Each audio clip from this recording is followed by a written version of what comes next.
Afternoon, parents and girls and staff. It's my lunch break now on the Thursday before the end of the term, and I decided I would like to chat to you a bit from my office here. Isn't this the most exquisite view out here? It's really inspiring, and in a few minutes' time the girls will be starting to pour out of the different boarding houses on the way to the last lesson. It's lunchtime now. And I felt I would love to just reflect a little bit with you on what has been the most extraordinary term here at our school. I think if this was 2 years back, I would have looked back on this term and think, wow, what an amazing term we've had. But an unexpectedly amazing term. We had all sorts of activities happening on the stages and on the fields and in the classrooms. And I would have looked back and said, yes, that would have been the expectation. But it's 2021. It is exactly a year after we were told what we thought could never be possible. We were told not only to close our schools and send our learners home for an indefinite period of time, but on top of that, we were told to go to our homes, all of us, not return to school or to work or even to the shops tomorrow morning, and to stay there until further notice. How extraordinary. We've been through a year of that. We are on the day before lockdown, day number 365. And when I reflect on that, I know that looking back on this term from this point in time, there's just a very, very different mindset about what we've achieved in this term. A year ago, we could not do the Easter cantata. We were told that we can't do the matric dance. And so the one event after the other got claimed by this pandemic.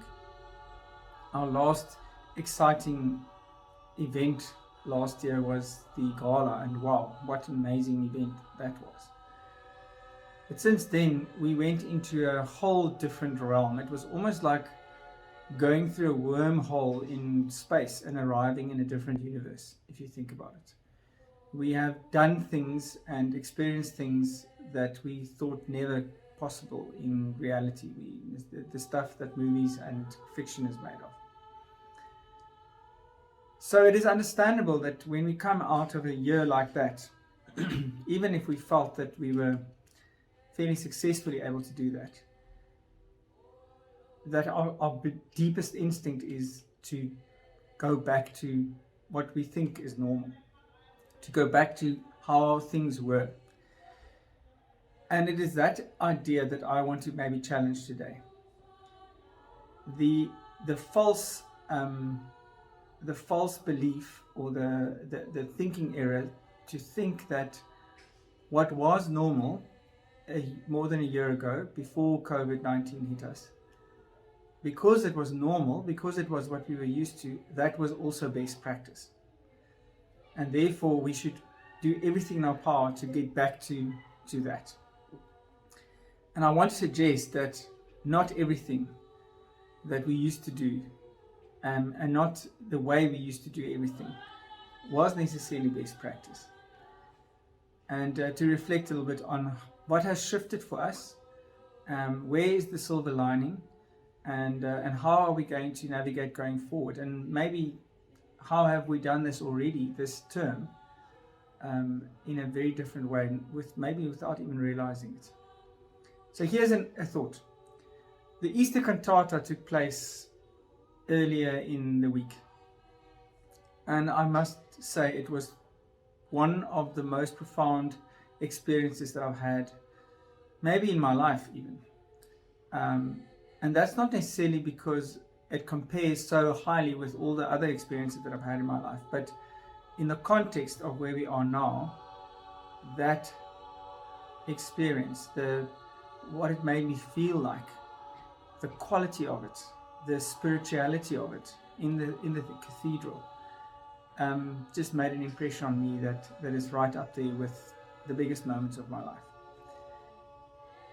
And it wasn't just the cantata that was performed again, like in the good old days. Something shifted. There we were in the cathedral. There were only about 30 odd invited guests to comply with COVID protocols. All the musicians were obviously there. The audience sat in the choir pews.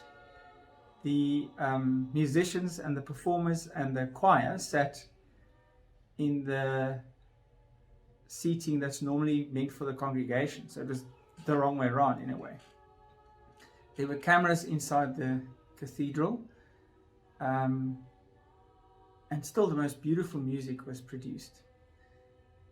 In the past, a lot of our girls and boys were able to attend, and our staff, but they weren't able to be there this time, which could be seen as a downside. But in the past, parents couldn't share that moment, and the outside world couldn't share it with us. Where this time around, it was available to the whole school community, and everybody could access it. So hundreds of people saw that and experienced it, who would normally only have heard that it had happened. And that blessing was spread much further and much wider. So there's a shift, there's a silver lining that came with our realities, and the way we dealt with them made that possible. There are many things that I am thankful for if I reflect on this term. The fact that we were able to do stable schooling, just the stability of it, the predictability of knowing that we were able to follow our full term program, that we could start on the day that we wanted to start, on the 13th of January, that we did not lose a single academic day this term, and that most of our extramurals were able to carry on as we planned it. We have seen the most incredible music performances. We have seen wonderful dancing happening. I think of the amazing moment of the New Pots concert early in the term, where all the grade 8 girls and the matrics were on stage and entertaining us just back there. And all those wonderful moments that were still here. We saw sport coming back. We started playing sport against other schools again because we were innovative. We created the Bubble Festival concept, and that made it possible for us to play sport against other schools in a safe way.